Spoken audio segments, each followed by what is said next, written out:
남자들 같은 경우에는 친아버지일 가능성이 떨어져요. 그런 남자 옆에 여자들 안 떠나요. 청담동 삼성 레미안인데요. 여기 IL 갤러리 대표님께서 이 상가 안에 이렇게 갤러리로 만드셨어요. 새 아파트라서 인테리어도 잘 돼 있는데 그림들까지 걸어 놓으니까 정말 고급.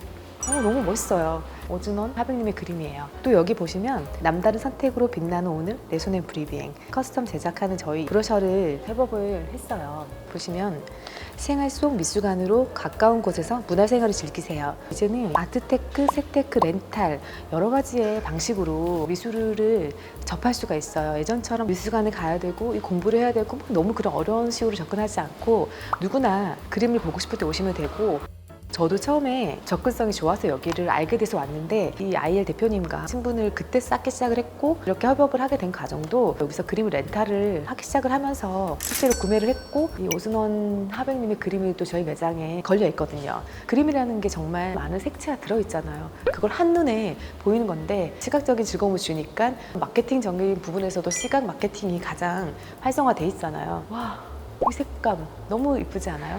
어떤 색상을 접하면서 편안해지는 색상도 있고 내 마음이 어지럽혀지는 것 같으나 강렬한 색감에서 또 어떤 원동력을 얻기도 하고, 오준원 하백님의 일출 20, 100, 1000만 2억이야 20억이야? 얘가 100호고 호당 가격이 200인가 봐요. 대표님 준비되셨나요?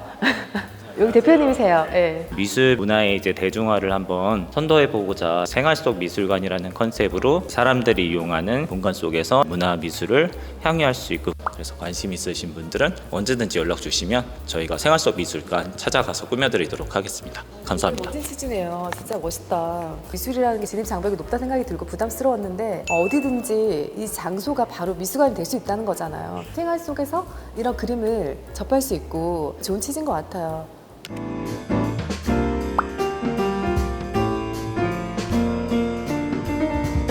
샐러드 하나랑요, 그다음에 크로플,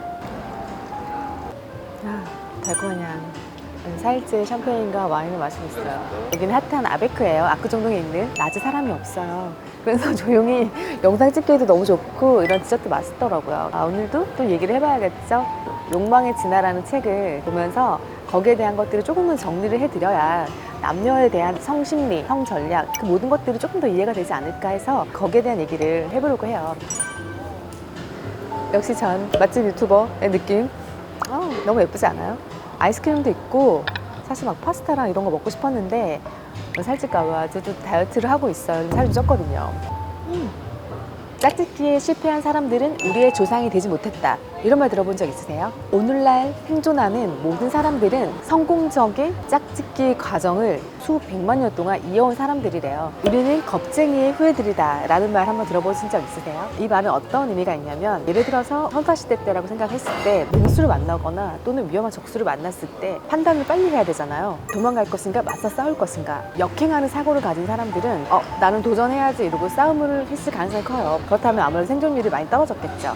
그런데 일단 도망치고 보자 했던 우리의 조상들은 많이 살아남았을 거예요. 뭔가 시작하려고 할 때 계속 두려움이 앞서고 하지 않으려고 하는 이런 우리의 심리 기제 자체가 사실은 생존 본능이거든요. 그때 당시로는 살아남기 위한 순리자들의 사고거든요. 근데 지금은 좀 더 리스크를 감수하고 도전하고 뭔가 부딪히는 사람들만이 더 많이 성과를 내고 성공의 가능성을 많이 높여주잖아요. 진화라는 것 자체가 자연 선택되어진 그 모든 것들에 적응을 해서 살아남았어요. 그렇게 생각하면 짝짓기에 성공하지 못한 사람들은 우리의 조상이 되지 못했다. 그 말은 그런 특질들을 살려서 적응한 사람들만이 짝짓기 시장에서 서로의 배우자를 찾아서 계속적으로 물려왔다는 소리거든요. 그래서 우리가 필요한 게 뭐냐? 어떤 생존 전략과 성 전략을 펼칠 것이냐. 동물들이 종종 생존 가능성을 떨어뜨릴 것 같은 그런 형질들을 발달을 시켰대요. 예를 들어서 수컷 공작새가 그 깃털을 화려하게 품거나 뿔이 엄청 큰 짐승들부터 시작해서 그런 동물들이 화려함을 노출시킨다는 건 어떻게 보면 자신을 천적할 때 노출이 되어서 생존적 이득이 없어요. 그런데도 불구하고 왜 그런 특질을 발달을 시켰을까? 생존적 이득보다 번식적 가치가 훨씬 높아서거든요. 그만큼 번식이 더 중요하다는 거예요. 또한 암컷 공작새들이 그런 특질이 있는 수컷만을 선택을 하는 거예요. 그래서 어떻게 보면 인간보다 동물들은 더 더 빡세요. 그런 화려한 깃털 이런 것처럼 어떤 형질이 선택되어져서 진화한 이런 형태를 다윈의 성선택이라고 한대요. 동물들이 이러한 특질들을 계속 발달시켜서 쭉 이어진 이유는 번식을 위함이라는 거죠. 바다 코끼리의 수컷 5%만이 암컷 85%를 독점한대요.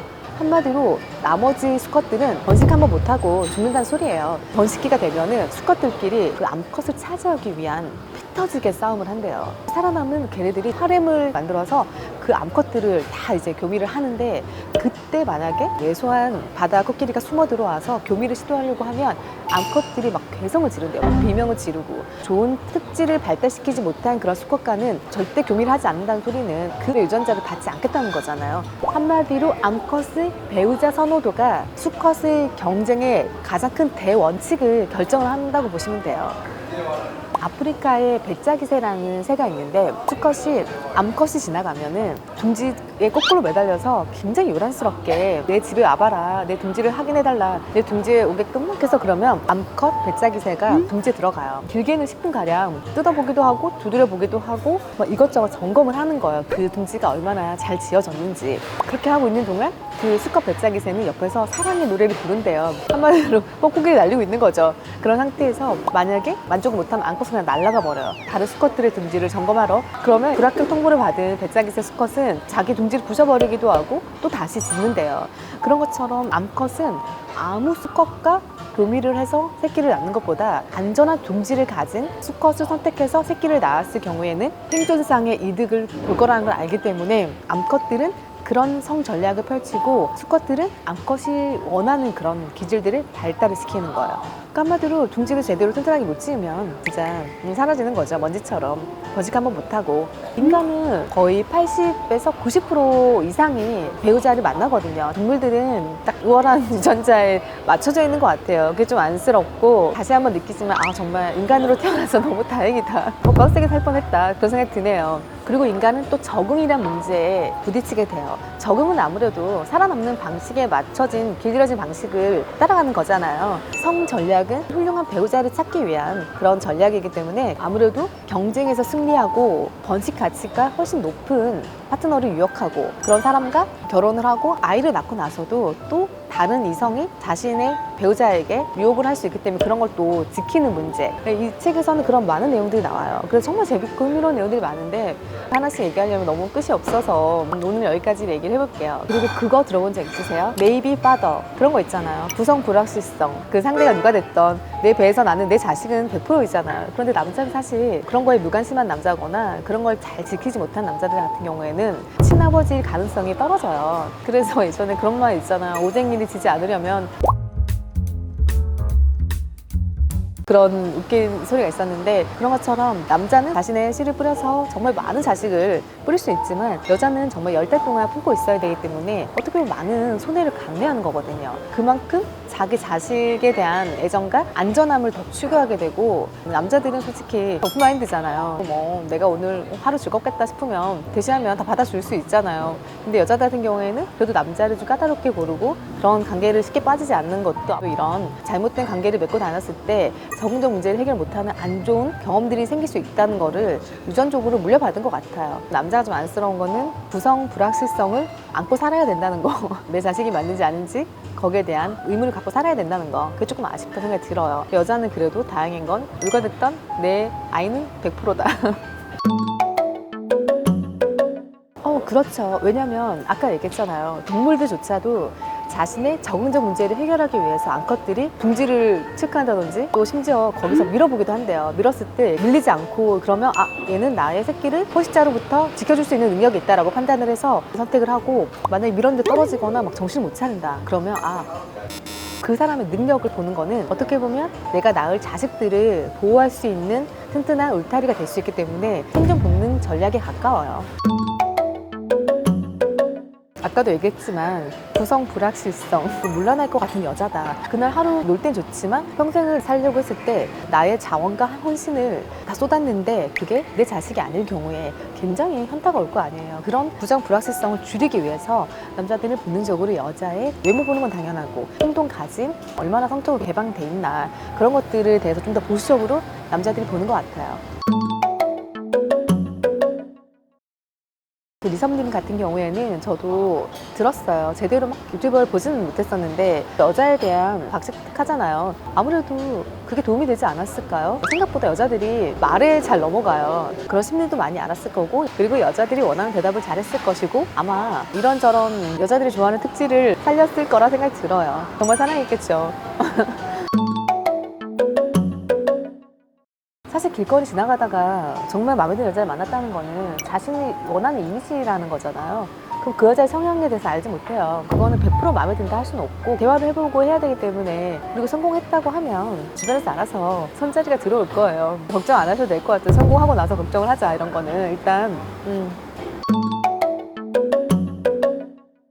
괜찮은 사람이 짝이 있는 건 맞아요. 내 눈에도 좋아 보이면 남의 눈에도 좋아 보이거든요. 내가 괜찮은 사람을 만나고 싶으면 내가 괜찮은 사람이 되는 게 가장 빠른 길인 것 같아요. 진짜 괜찮은 사람이 되세요. 그럼 괜찮은 여자들이 생겨요. 남자들이 성공을 했는데 원하는 여자를 만나고 싶다는 거잖아요. 성공한 남자들한테는 분명히 선짜리든 소개팅 많이 들어올 거예요. 그런데 왜 마음에 들지 않냐? 남자들은 기본 본능이 여성의 외모의 가치를 높이 평가를 하기 때문에 좋은 대학을 나오고 좋은 집안의 여자들의 소개를 들어왔다 해도 자신이 생각한 조건에 맞지 않는 경우가 많을 수 있기 때문에, 어떻게 보면 여자로서 좀 섹스 어필되는 그런 여성을 만나고 싶은데 기본적으로 사회에서 정해놓은 정말 좋은 조건들의 여자들은 성공하면 주변에는 있을 거예요. 자신이 결국 원하는 그런 스타일의 이미지 여자를 찾기가 어려운 거죠.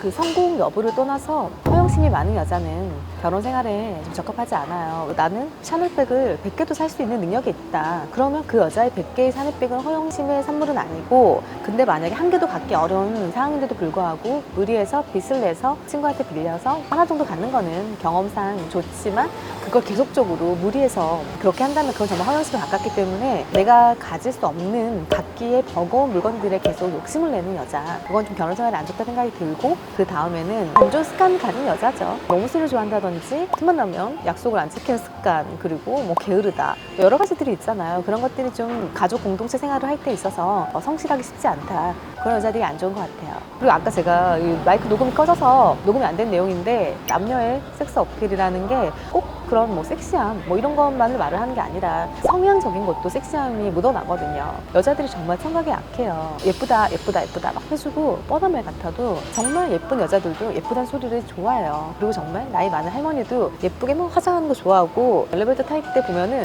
되게 연세 많으신 할머니라 마주치는데 정말 거울 보면서 다듬고 계세요. 여자 다 똑같고 여자의 존재 가치로 존재를 인정해주고, 그런 게 되게 중요한데, 능력이 있는데도 결혼을 못하는 남자가 있어요. 제 주변에도 능력이 있는데도 불구하고 노총각이 한 명 있는데, 그 사람은 자신은 나이가 있고 대신 능력은 있어요. 그런데 여자는 젊고 예쁘고 사실 동등한 관계는 아닌데 가스라이팅을 해요. 여자한테. 넌 나 아니면 못 데리고 간다. 내가 나니까 너한테 이렇게 하지. 이런 식으로 계속적으로 심리 지배를 하려고 해요. 그런 지배강 스타일, 심리를 지배하려고 하는 사람 자체가 사실 되게 해로운 사람이거든요. 또 하나, 저는 항상 얘기하지만 능력이 있고 나이가 있다, 그런 남자한테 그래요. 오빠 고민하지 말고 남자는 입을 닫고 지갑을 열어야 된다. 나이가 들수록. 근데 자꾸 지갑을 닫고 조동이만 나불나불 대니까 여자들이 떠나는 거다. 사실 웃자고 하는 소리긴 하지만 그만큼 자기가 능력이 있으면서 젊고 예쁜 여자를 만나고 싶다. 그러면 그 여자의 꿈을 이뤄줄 수 있는 방식으로 투자도 해줄 수 있고, 학원도 다녀볼래? 오빠가 대신 해줄게. 자신이 가진 것도 하나의 매력 자본이라 생각하거든요. 내 능력, 내 돈, 내 거잖아요. 나의 매력 자본이에요.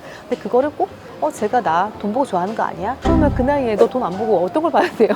왜 자신을 모를까? 이 돈이라도 가지고 있어서 내가 젊은 여자랑 데이트할 수 있다는 거를 감사하게 생각하고, 또 관계를 유지하고 지속하는 거에 초점을 둬야 되는데, 자꾸 부정적인 생각이 빠지고 순수하게 자신을 좋아하는 여자를 만나야 된다. 그러면 사실 자신의 비슷한 또래 여자를 찾는 게 맞죠. 남자들이 생각보다 자의식 해체가 안 돼 있고 너무 주제를 모르고, 그리고 여자가 정말로 하고 싶은 게 있으면은 날개도 달아줄 수 있는 남자가 되어야 되는데, 한마디로 자신을 사랑하는 사람의 성장을 도울 수 있는 남자만이 사랑을 받을 수 있어요. 그런데 날개를 꺾고 내 옆에 있게 하면서 그 여자의 정체성마저 무너뜨리려고 하는 남자들, 그 남자 옆에는 어떤 여자도 그 사람이 어떤 장점을 가지고 있어도 오랫동안 그 남자 옆에 남아있지 못해요.